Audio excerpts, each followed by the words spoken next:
everyone. Good morning. Today, this month, our theme is growth, following on from grounding from last week. And there's a wonderful sequence to think that we're grounded in the earth and now we're growing. And the title of my talk is Growing Pains. And I wonder if any of you ever experienced growing pains as a child. I know I did. And I know my parents and my grandma saying, oh, just growing pains, with these mysterious feelings in arms and legs and stuff.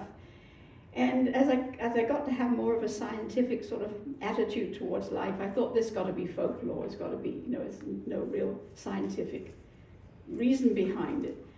But now apparently the medical profession recognizes it, that kids actually do experience growing pains. And of course they're growing at such a rate, it's not surprising that that happens. And when you think about children too, they love to be, there's this imperative to grow, they want to be older. You think of, talking to a little kid and saying, are you 7 now? And they say, no, I'm 7 3/4. It's like they're measuring that time until they're 8. So it's kind of like a seed sprouting in the ground. Not easy. There's a breakthrough happening. We did this in our meditation. They have to push through the soil to the light. It's kind of like a chick breaking through an egg. Again, it's not easy. They're tightly enclosed in this shell, or sometimes it's not a shell, it's more like a leathery encasing of the egg, and they have to break through this.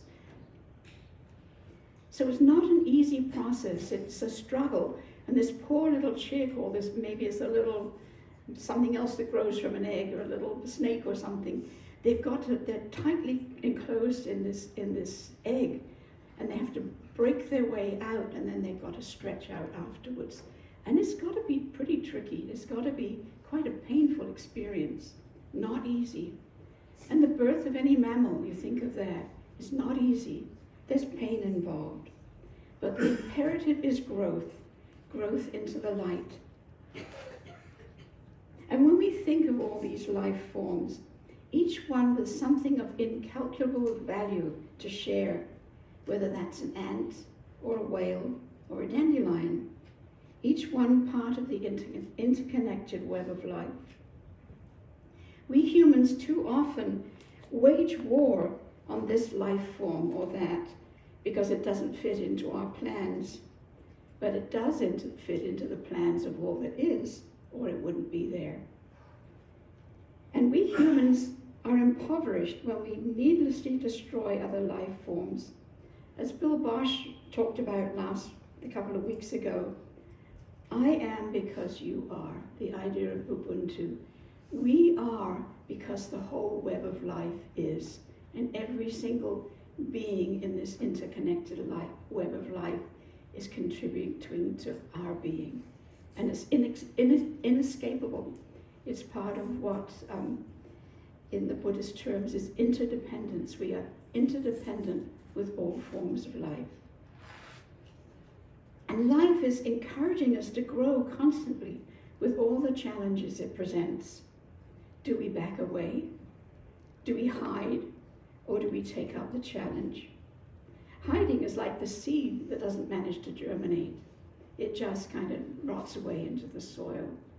And if we don't take up the challenges of life, that is the danger that we face, that we don't even begin to grow because we're not facing the challenges. We're not pushing our way up through the soil of our being. The seed that germinates goes on to flower.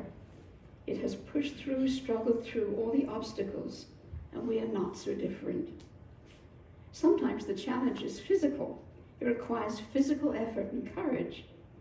But maybe the reward is reaching the mountaintop or winning the race. Other challenges are maybe more difficult. Those that when we face our inner demons, the fear demon that does not let you ask for a raise, or the demon that seeks approval and does not let you express your true nature. I wonder if any of you have encountered those demons. I know I have. The demon of approval, the demon of fear of standing out there and asking for what I want or need. And through all this, the imperative is growth. And right now we are in challenging times. I think whatever part of the political spectrum we are on, I think we can acknowledge that. It's not difficult, and it's not easy, and we're all in this together, despite our differences. And how do we rise to the occasion as a whole, despite all this? Along with growth, the imperative is also happiness, simple happiness.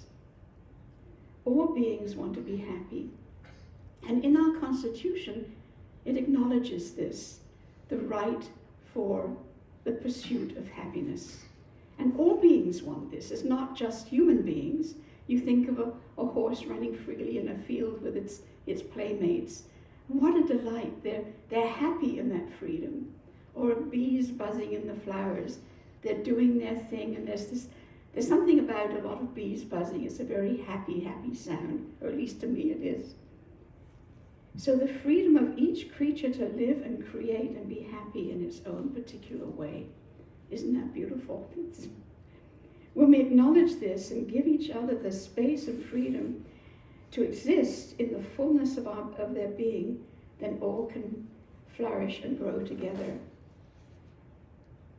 It does seem like we are going through a collective dark night of the soul, like the seed struggling in the soil. But the push is to grow roots into the soil and to push upwards into the light and into life itself. So last month, Jory mentioned this, we were grounding ourselves, and this month we're talking about growing. We are getting our roots into the soil. We are pushing up into the light, and we can all do this together. And surely that growth, collectively, is to a kinder, gentler, and inclusive society, where the diversity of our ethnic origins, colors, beliefs, and cultures is honored, and not merely honored, but also celebrated. I think that's, despite all our differences, I think that's what we would like to see, where we can actually celebrate each other and flourish together. So how do we get there? I think we each need to start from the only place we can start, which is with ourselves. How is my inner growth? How to appear in the world and share? How do I grow? I grow and share my experience to the world. How do I flourish and share that flourishing? Do I have the courage to do that? To flower bravely in the face of change? And if I do, will I find that I'm actually in a field of flowers dancing in the wind? And this wind carries the fragrance throughout the world. So I think it's each one of us having the courage, daring to stand in our own being, daring to express ourselves fully, no matter what the opinion of others is, to respect others' boundaries, but to be there in our fullness and share of our own inspiration and share of what we have to give. I think I can do it. I think we can do it. Like, yes, we can. Si se puede. Since the Industrial Revolution, growth has been more and more and more. And you think of that, I mean, the Industrial Revolution started in my home country of England.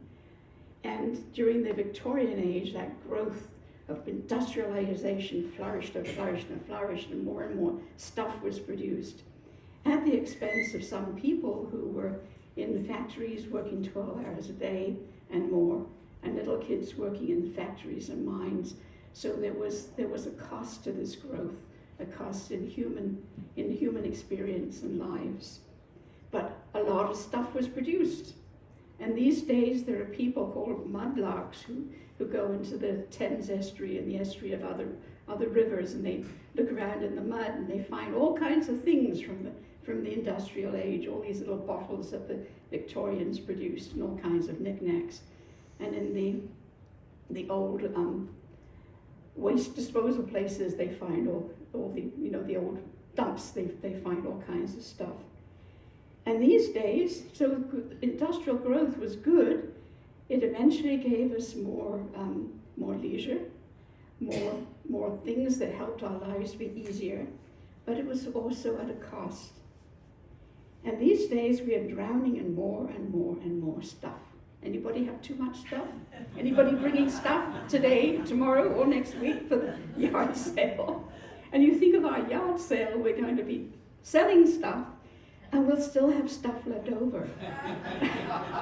And it will go into the thrift van, and it will go to the thrift stores, and will they sell it all? Probably not, and it will end up in the landfill. Apparently some of the clothing actually gets shipped to places like Africa, and even they can't use it all, and it ends up in landfills there. So we have to be aware that growth is not more and more and more stuff, feeding into more and more greed. For me, from where I stand, from what I think and feel, it's more organic. It's working with nature. It's working with our own natures and with the great nature all around us as well. And this process of more and more and more stuff made me think of Disney's The Sorcerer's Apprentice. But anybody remember that? It's a wonderful little Disney thing. And this little Mickey Mouse, the sorcerer goes away, and Mickey Mouse has been learning some of the spells, he knows some of the stuff, and I think he's been told to sweep the floor, and there's a mop the floor, and there's a bucket and a mop. So he thinks he'll be really clever, and he will use the magic spell to create more mops and more buckets. But he can't stop the process. He gets it started, and there's legions of brooms and buckets, and in the end there's a great flood, because there's floods of water going all over the place, and he's caught up in the flood, and he's holding this book of spells above the water, and he's trying to find out what the spell is that will stop it, and he can't do it, and in the end he's in a whirlpool, and eventually the sorcerer comes back, and he just does something, and the waves part, and the water disappears, and he's really angry with Mickey Mouse, of course, and kicks him out the door. But I think the moral behind this is the sorcerer is our higher consciousness. The sorcerer is our higher being. And it's that higher being that can get us out of the mess we got ourselves in collectively. Also, individually, we all get ourselves in all kinds of pickles. And we've done it collectively as well. And we need that higher consciousness, collectively and individually, to bring us out of the pickle that we're in right now.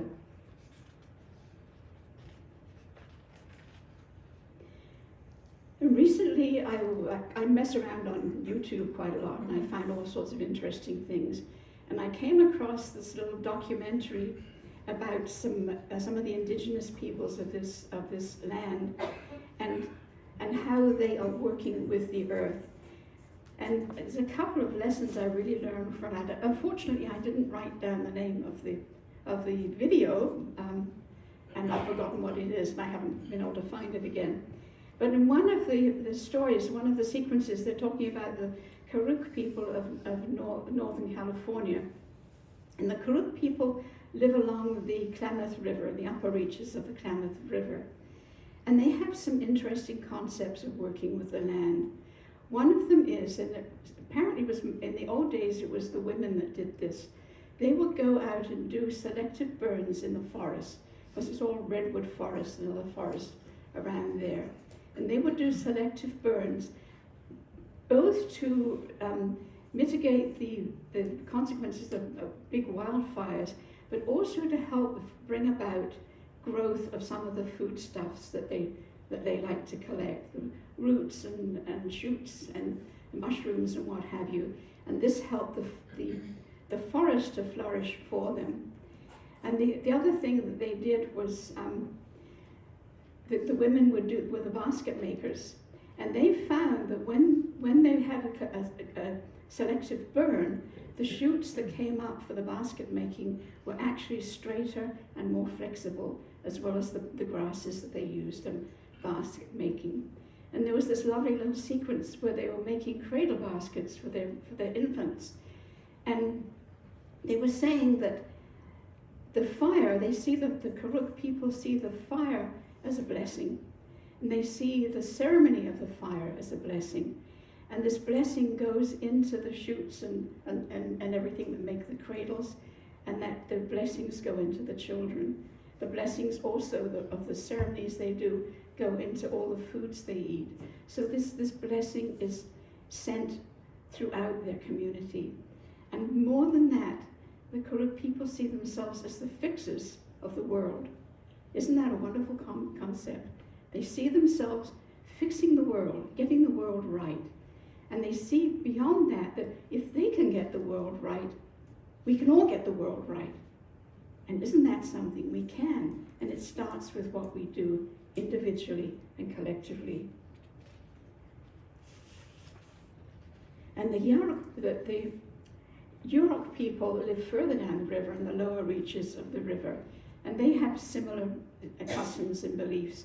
But they particularly are the salmon people. The Kuruk people live on salmon as well, but the Yurok in particular live on the salmon. And back in the 90s, when my husband and late husband and I lived in California, in Northern California, we had a couple of little vacations up in the Yurok country.